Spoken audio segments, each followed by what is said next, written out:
downtown. I was fairly new in the position. I had been there less than a year. I was the interim city manager. We had an interim city manager at that particular time. He placed my division. I was serving as the contract compliance officer for the city. He placed my division in the finance department. So we had an interim city manager. I was placed in the finance department, and in the paper it read, the city is doing terrible in providing contracts to small businesses and women-owned businesses and minority-owned businesses. So we were getting slammered. You know, our numbers were really bad. We're building the banks. We're trying to work through a relationship with Hamilton County to get the thing built, and now we're dealing with this as well. So a few months later, the new city manager comes on board. And the mayor had at that particular time received a vote of no confidence from the NAACP. Just giving you the background. And I had just been in this position less than a year. It's an easy job. And so the mayor appointed a task force which involved employees from P&G and other corporate organizations.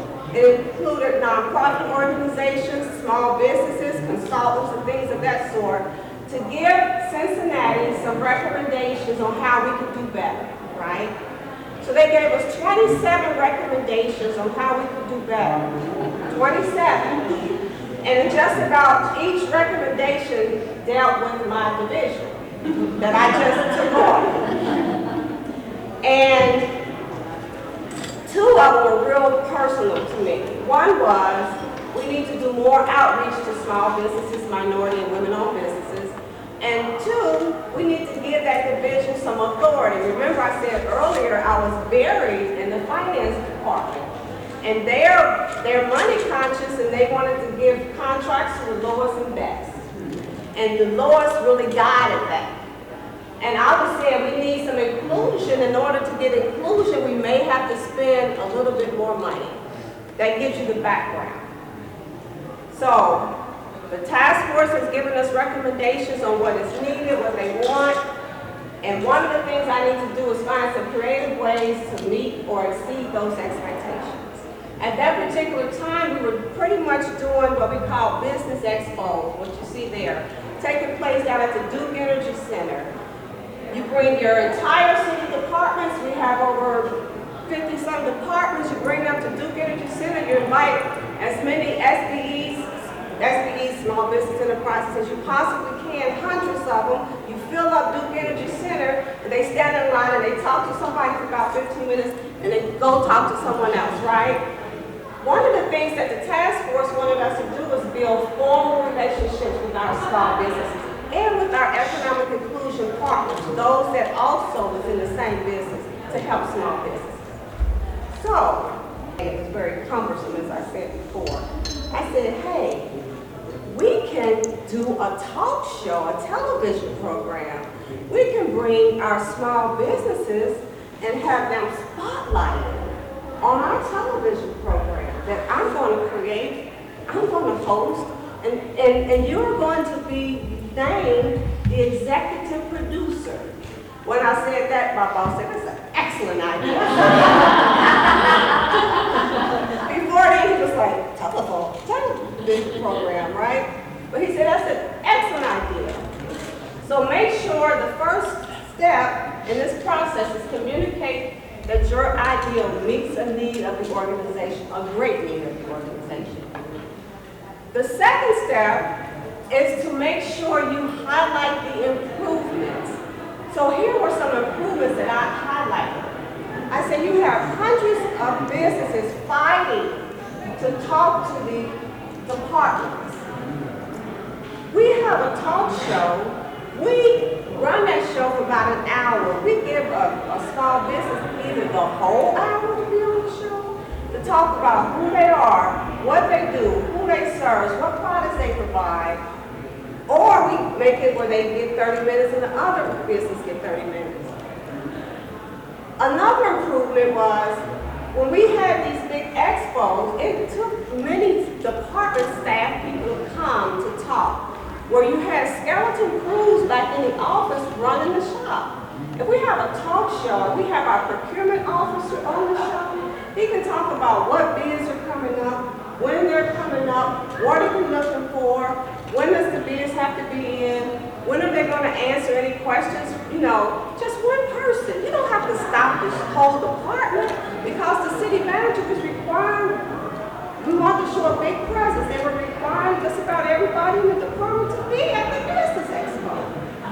Another enhancement, another improvement to this was that, sure, Duke Energy Center doesn't cost us anything to hold this Business Expo, but we're losing money when we could be renting it out to others to have their event at our facility. So here's an enhancement. It's not going to cost us any money. It's going to save us money. We already own a city cable station. If you never watched it, Channel 23, City Cable, Channel 23. It runs 24/7. And we have cable guys down there that probably apply for the Today Show or CBS Morning, and they're just looking to do a talk show, right? So those are some things you want to make sure that you highlight the improvements.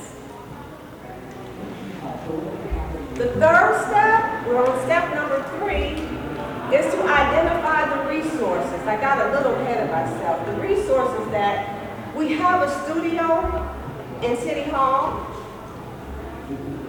I wanted my television program to look different from any other television program, so yes, I'll buy the set. I'll buy the furniture, not the furniture, but the little knickknacks to make it look unique for government and small business. That was the name of the show.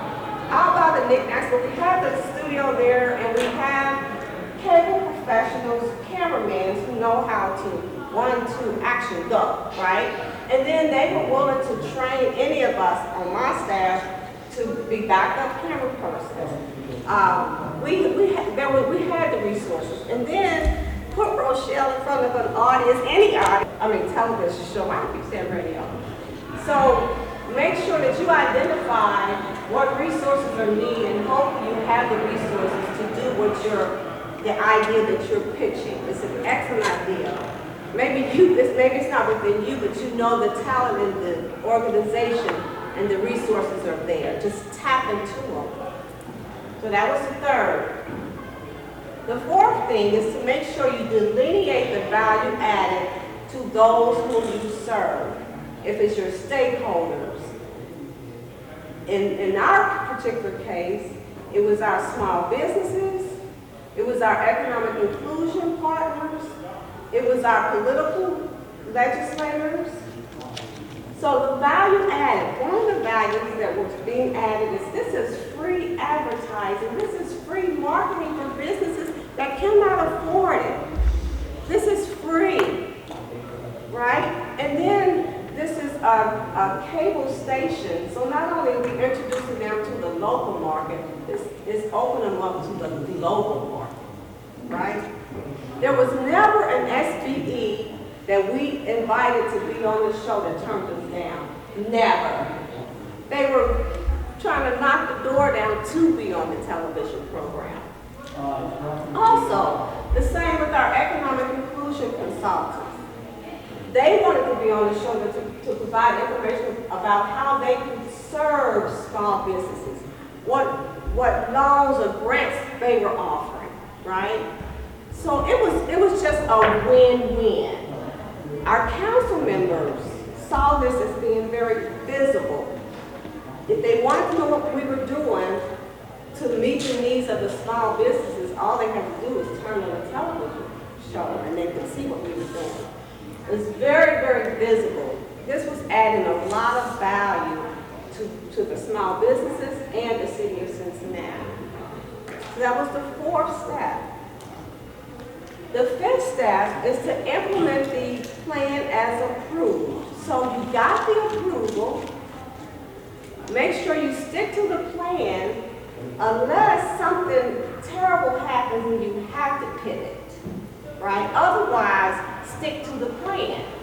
So I knew the goals of the television program. It was a program that was for, and about small businesses.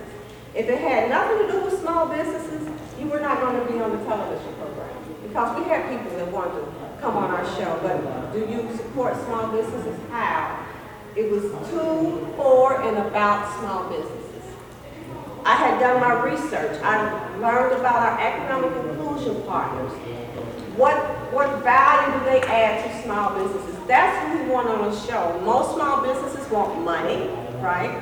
So we wanted to make sure we always provided information about money. Some of them just want to know how to get started, how to file taxes, just any type of information that was helpful and resourceful for small businesses. We had our schedule in place. We were going to tape it monthly, although it was going to run weekly. So the same show would run once a week for that month, and then we'd tape it for another show.